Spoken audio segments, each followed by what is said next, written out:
Sa lupa kung saan ang digmaan, walang iba pang mas mainam na pananggalang ang tao, kundi ang talim ng isip at ang paggamit ng wika.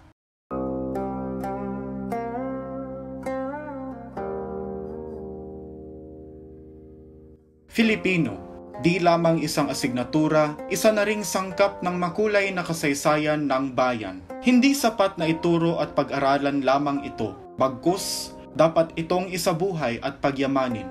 Bakit nga ba unti-unting napapasawalang bahala ang Filipino? Inday, may pag-asa pa bang ikarangal mo itong muli? Dong, sino nga ba ang nararapat umako sa responsibilidad na patuloy na mamayagpag ang Filipino? Kayo bang mag-aral o ang mga guro ninyo? Ano po ang inyong buong pangalan? Gaano na kayo katagal nagtuturo ng asignaturang Filipino at saan po kayo nagtuturo? Ako ay si Inang Josephine Nakwa. Nagtuturo po ako dito sa Kanundawan Elementary School. Ako ay nagtitimang taon na sa pagtuturo dito sa Kanundawan Elementary School. Ako ay nakapagturo sa ika-5 baitang at ika-6 na baitang sa asignaturang Filipino. Ako nga pala si Binibining Annalyn Bacalubos. Mahigit 3 dekada na ako na nagtuturo ng asignaturang Filipino. So, meron na po akong saring campus ng pagsilbi. Ako ay si Ginang Ninita Ina. Kung susumahin na lahat, mga 15 taon ako sa pagtuturo sa asignaturang Filipino. At dito, mga 12 taon na rin dito sa Talamba National High School. Ang pangalan ko ay si Ginang Elvera Ticalumpag. Ako ay nagtuturo sa Pabag National High School at nagtuturo sa asignaturang Filipino sa loob ng 33 taon na. Ako ay si Ginang Janet Emily Herrera. Hindi ako nagkamali. Umabot na ng 16 hanggang 17 taon. Naging guro ng Senior High School Department ng University of San Jose Capitos. Ano-ano ang mga kapuna-punang karanasan nung sa pagtuturo ng asignaturang Filipino? Sa akin, sa pagtuturo, bawat taon, iba-iba ang mga mag-aaral na aking tinuturuan. So, ibig sabihin, iba-iba ang kanilang mga behavior, no? Mayroong mga mag-aaral na ngayong taon ay aktibo sa kanilang sa asignaturang Pilipino sa sunod na taon. In terms din sa behavior, may mga taon na yung mga behavior, mga kabataan, lalo na sa kasalukuyan, ay nag-iiba dahil nga sa teknolohiya. No? Ibig sabihin, parang ngayon ay hahanap ka ng iba't ibang alternatibong pamamaraan para makuha mong atensyon ng mga mag-aaral. Ako ay nasa mataas na baitang. Sila ay nahihirapan dahil kalimitan sa kanila ay kailangan nilang matutupang magbasa nang may pag-unawa na. Kadalasan, sinusunod na lang nila yung pagbuo ng mas pangungusap. Hindi na sila masyadong mabasa. Lalo na ngayon dahil mayroon na tayong kompetensya sa pagbabasa mula sa mga gadget. So, mas lalong nahihirapan silang makabuo ng buong pangungusap at pagbasa ng may pag-unawa. Nahihirapan silang magsalita o kaya may mga salita na mahirap nilang bigkasin. So mas madali pa sa kanilang magsalita sa wikang Ingles. Ang mga mag-aaral na Filipino ay hindi ganun, lalo na ang mga Cebuano na kumukuha ng asignaturang Filipino, ay hindi ganun kahusay sa paggamit ng wikang Filipino. Pangalawa, hindi lamang sa pasalita, kundi pati na rin sa pagsulat, hindi sa lahat ng pagkakataon at hindi rin lahat ng mga mag-aaral ay marunong ng tamang gramatika sa pagbuo ng mga pangungusap o paglikha ng mga pahayag pag nakikipag-usap at paglikha ng mga handang pampanitikan katulad ng mga kwento, pagsulat ng mga sanaysay. Itong mga estudyante natin, no, sa private school, especially in this university, na kung saan iba ang orientation nila sa bahay. Ang ibig kong sabihin, they are speaking English at home at automatically dito papapasok sa school namin na Filipino ay talagang puspusan na ginagamit at itinuturo Ano-ano ang iyong malimit na ginagamit na estratehiya sa pagtuturo ng wika?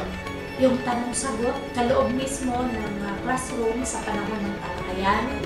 Sa kasalukuyan, nandoon na ang estratehiyang cooperative learning upang hindi lamang ang guro ang magtuturo at ang gagabay, aalalay sa mga mag-aaral na hindi ganun kahusay kaalaman tungkol sa wika ng mga mag-aaral na siyang tutulong upang mas madali ang pagkaunawa ng iba pang mag-aaral ng konsepto ng wika.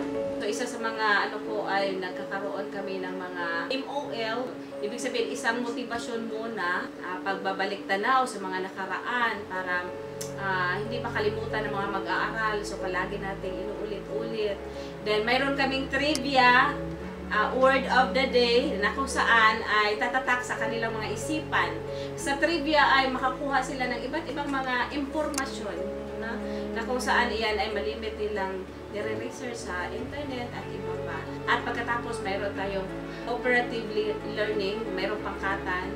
Then nagbibigay rin ako sa kanilang ng mga assigned tasks na kung saan ito ay iulat nila sa Malimit kong ginagamit ethic. Tapos, re-relate ko muna sa tunay na buhay ang mga gawain. Relate sila doon.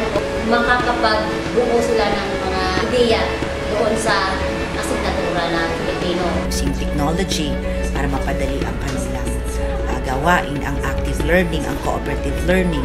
At pinaka-paborito kong gawin, na i-integrate ko sa teknolohiya ay itong komunikatibo na klase ng pagtuturo. Namamagitan ng patihiyang yaon ay wala silang choice kundi ma-involve talaga sila sa gawain in which they find naman very interactive at gustuhin man nila sa hindi talagang matututo.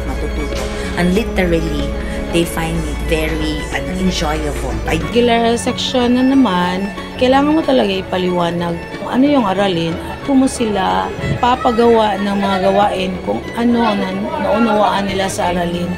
Kumbaga, nagkakaroon ng differentiated instruction. Ano po ba ang pinakamatinding hamon na naranasan mo sa iyong pagtuturo at paano mo ito nalampasan? Let ng mga bata na magsalita ng Filipino. O kailangan mo pang isalin sa salitang Bisaya o kaya sa salitang English. Yung behavior, lalong-lalo na sa mga kabataan natin ngayon, ang impluensya ng media, kailangan makuha natin ang kanilang atensyon para mas interesado sila sa ating asignatura. Pakikipag-communicate sa mga estudyante natin na non-readers in Filipino or sabihin natin speaking color at home. So, ang daming mga strategies at the same time ang mga competency na kailangan natin i-arrange para maswak. Hindi madali para sa mga mag-aaral ang pag-unawa sa mga terminolohiya na hindi na nila nakilala. Ang mga salitang iyon ay ginagamit ko sa pangusap, sa pagpapahayag, sinasalin ko rin sa mga makabagong terminolohiya, sinasalin rin sa English. Yung maraming pinapagawang paperwork ang DepEd, napaka-pressure na sa mga guro. Ano po ang inyong mensahe sa mga estudyanteng Pilipino sa modernong panahon? Kapin kung ano ang nauuso, subalit huwag kalimutan ang mga kaalaman sa nakaraan. Kailangan po natin ibalik yung kaugalian ng pagbabasa. Kailangan natin na pahalagahan yung sarili nating lingwahe, wika. So sa pamagitan ng pagtuturo ng wikang Filipino, ito ay nagpapaalala sa ating kultura, na kung saan pahalagahan natin ating sariling atin. Ang mga mag-aaral na Pilipino ay kailangang mahalin ang ating sariling wika, pag-aralan at paunlarin. Dahil ito ay bahagi ng ating kultura, kinamulatan natin na tayo ay Pilipino. So kailangan wikang Pilipino ay mahusay tayo, hindi lang sa wikang dayuhan. Sa mga kumukuha ng major na Filipino, pagbutihin nyo, paghusayan at paigtingin ang mga nag-aalab yung damdamin sa pagmamahal ng wikang